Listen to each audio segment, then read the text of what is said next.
So, Pasta from the Convo Couch recently talked to Shahid Buttar, and basically the question is, how do we bring real systemic change to Washington, D.C.? And I was wowed by Shahid Buttar's reply. It's really great. Take a look. To address, if you were elected, changing Washington systemically and how it's operated. Do you have any mental note? Because I think really some of us in this room, I'm just so disheartened about what's going on in Congress, and we can talk about all these actions we can take and whatnot, but what do we do we get somebody in there who really wants to change stuff systemically? So there's a couple different answers to this. I can think of like 2 or 3 takes on it. But so the first, I've spent 10 years in Washington, in 2 different 5-year stints, one of them leading the National Civil Rights Movement. And I know how co-opted the process is. The policy-making apparatus in particular is especially corrupt for lots of reasons, not the least of which is you could send insightful voices to Congress like Ocasio-Cortez, and if one voted 435. Which is to say, it matters to swap us out, but it's not enough by a long shot. On the Hill, if you talk to any member of Congress, their challenge is getting enough visibility for their legislative agenda outside their districts to be able to move the needle. So replacing a seat is just the first in several steps. Among the things we can do structurally, one of them is to work and establish transpartisan consensus around the middle, which is to say, you might think of the left versus right divide as the salient one. Increasingly, I think it's the center versus the periphery. You can go to rural Texas and you'll talk to libertarians and they won't see eye to eye on us with the Green New Deal. Yeah. They won't see eye to eye on us with probably Medicare for all, but they will see eye to eye with us on dismantling mass incarceration, dismantling mass surveillance, legalizing cannabis. These are big deals, getting money out of politics. These are important structural issues. Civil liberty. Right? Not everything, but a lot. And if we work that consensus, we can delegitimate the center. And I think that will create very compelling opportunities. Another way to think about this is that an anti-establishment sensibility emerges as progressivism in a city. It's libertarianism in a rural area. The difference is, do you see your neighbors enough to recognize your liberation is bound up in theirs? And if your closest neighbor is a quarter mile down the street, you probably think of liberation as an atomized individual endeavor. If your neighbors live on top of you and you cross 5 of them on your way to your front door, you'll probably recognize that liberation has to be a collective endeavor. I think that's the biggest difference between progressives and libertarians when you get down at the root. And the recognition of interdependence that is entirely implicit in progressivism that libertarians deny because their neighbors aren't in front of them, I think is one piece of it. Another part of it, money in politics, is a big one. As long as capital controls not just our political process, but our society, we can trust that our social policy decisions won't reflect the will of people, they will reflect the will of capital. It is that simple. Capitalism is not markets. Capitalism is not the opportunity for billionaires to make their money. Capitalism is the rule of people by capital. And it's clearly established in every policy. And maybe just one other thing. The last thing I'd say is that the key, I think, has nothing to do with Washington. The key, somebody here was asking how to engage locally. All politics are local. We think global, we act local. And it is when we rebuild a movement of intersectional communities that are fighting on the ground across the country for everyone's rights together, that's how we act. That's CY is my favorite candidate. I told y'all, man, my favorite candidate. Well, I like Shahid Buttar's take on that. He said, you might think of the left versus right divide as a salient one, but it's more... it's more like the center versus the periphery. Like, you go to the South, you talk to libertarians, which I like. They won't see eye to eye on the Green New Deal. They won't see eye to eye on Medicare for all. But they will see eye on dismantling mass incarceration. Therefore that, fucking people power, don't fucking government step on our fucking face all the time. Dismantling mass surveillance, they will agree to that. Libertarian will agree to that. Even progressive agree to that. See, we fucking agree on some shit. Legalizing cannabis, they are for human freedom, human experience, libertarian, people are free, progressive are the same. You see, we fucking agree. Oh, don't let this motherfuckers divide on other shit. We can agree on all this shit, dismantling mass incarceration, dismantling mass surveillance. surveillance, legalizing cannabis. We just get this done. Don't tack on other shit. We just get shit and policy by policy done first. Get it done first. Don't worry about a Green New Deal or Medicare for all. Just get this done together. You need, instead of playing for the blue team and the red team. Even getting money out of politics, Libertarian agrees to it. So Shahid Buttar's point is that if we can work that consensus that we can delegitimate the center, right? Which means we remove the illusion of power that the center have, which is all these oligarchs and corporate elites and establishment Democrat and Republicans, because they are not doing what the people want. They're just doing what corporation wants. So we can delegitimate the center by agreeing people to people without needing this politician to tell us what to think. So here's an interesting point. Shahid Buttar said that an anti-establishment sensibility emerges as progressivism in a city, but in a rural area, it's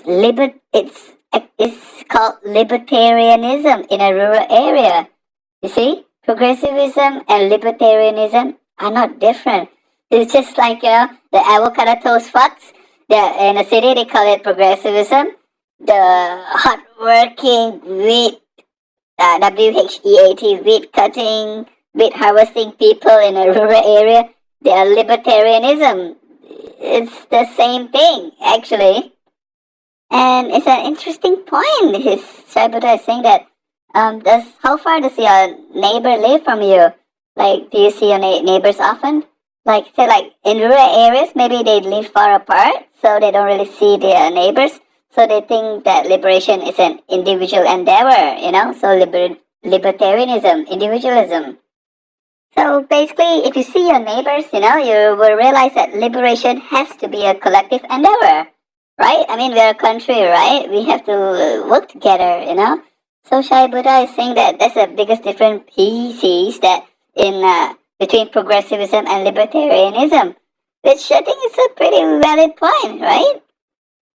And Shahid Buttar says that, as long as capital controls not just our political process, but our society, we can trust that our social policy decisions won't reflect the will of the people, but they will reflect the will of capital. Which is interesting, man, because for the longest time, I'm actually pro-capitalism, because how I define personally capitalism is that two individuals freely being able to trade. So I make a spoon, you make a cup, I can sell you my spoon for a cup. We can exchange this shit together. That's called capitalism. The ability to trade without any interference.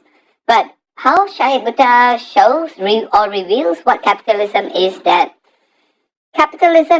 who accumulate the most money, the most wealth, gets to dictate policy for the whole country.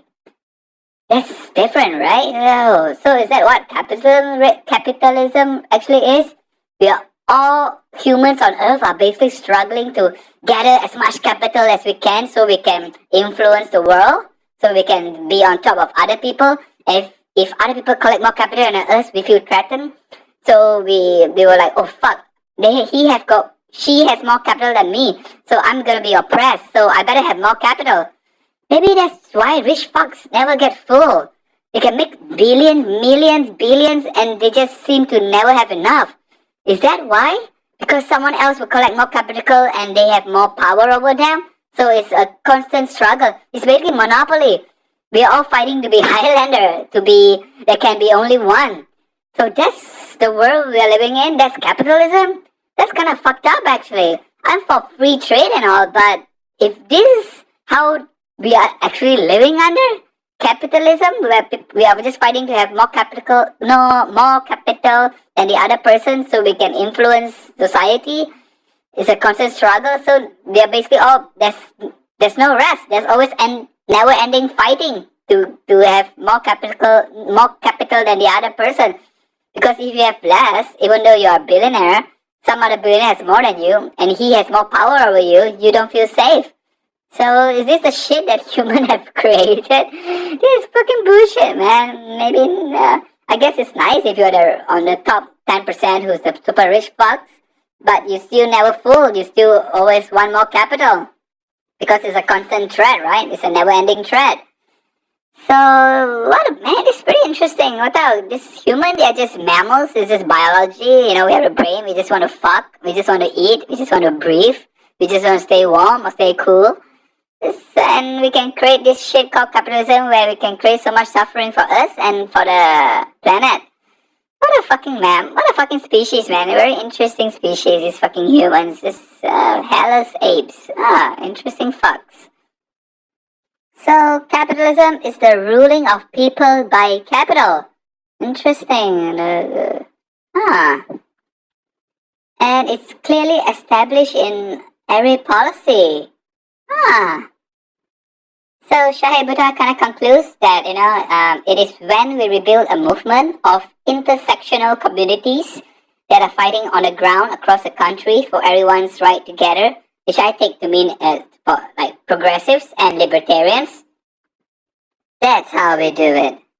That's how we bring real systemic change to Washington, D.C. Then person went, bam! That's how we do it.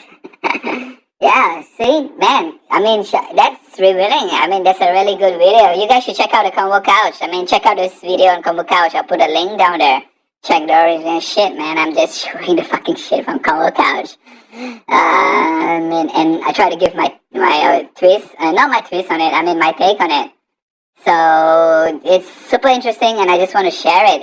Good job, Convo Couch. Please visit the Convo Couch. I don't want to be seen like fucking up Convo Couch viewers or fuck that shit. But I hope we all know that we are sharing shit and spread good shit as far as possible with everyone. Yeah? And fuck, good man, Pastor, share the shit, Fiorella. And Shahid Buttar, I was not really into Shahid Buttar at first. I was just, because he's new, he's new to me. I don't know where he stands yet, we all thought Beto was cool for a while, remember? We all thought Cory Booker was cool for a while, remember? And Cory Booker turned out to be a fake fuck suddenly. And Beto was like, what the fuck, super fake motherfucking fuck. So, yeah, so Shahid Buttar, I've seen him a few interviews. I think I see him maybe in Jimmy Dore and Cal, maybe those shit. And he was just sounds alright. But with this, wow, damn, he's sharp. He's keen, I don't know how sincere he is and shit. He sounds sincere. But I like what he say over here. It's just bam. The thing is, corrupt fucks or fuckers, they're not stupid. So they're smart. They know how to get things done. They know what is needed actually, That's why sometimes fake fucks can say good shit, Doesn't mean a fake fuck say good shit, so it's bad, Good shit is good shit. Everybody knows what's good shit. The good fucks and the fake fucks, they know what's good shit. So just do the good shit. Forget about the fakeness of the people, man. It's ideas is as important. So fucking great idea, and maybe it's an idea that everybody knows. We need to work together, progressive and libertarians. It's a common knowledge. But Shahid Buttar puts it really clearly over here, and his talk about capitalism to me, man, it opened my eyes. I thought capitalism is just 2% being able to trade freely without any interference, but no. Capitalism is actually people accumulate capital, and we are all pockets of capital in this world. Everybody have his energy and aura of capital, how much money they have, and we are all fighting for control. And that's the society that we live in. That's fucked up, man.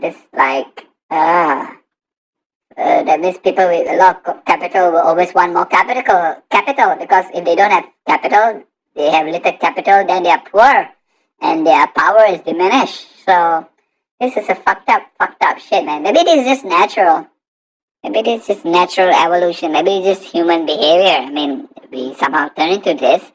Or maybe there's just a few people who somehow, evolution, nothing is fair. It's not fair, right? It's just somehow these few people go into power and then they just continue rolling into it. And the human population just went into capitalism just without thinking, So now I think people are being more awake, realizing what our shit system this is not really healthy.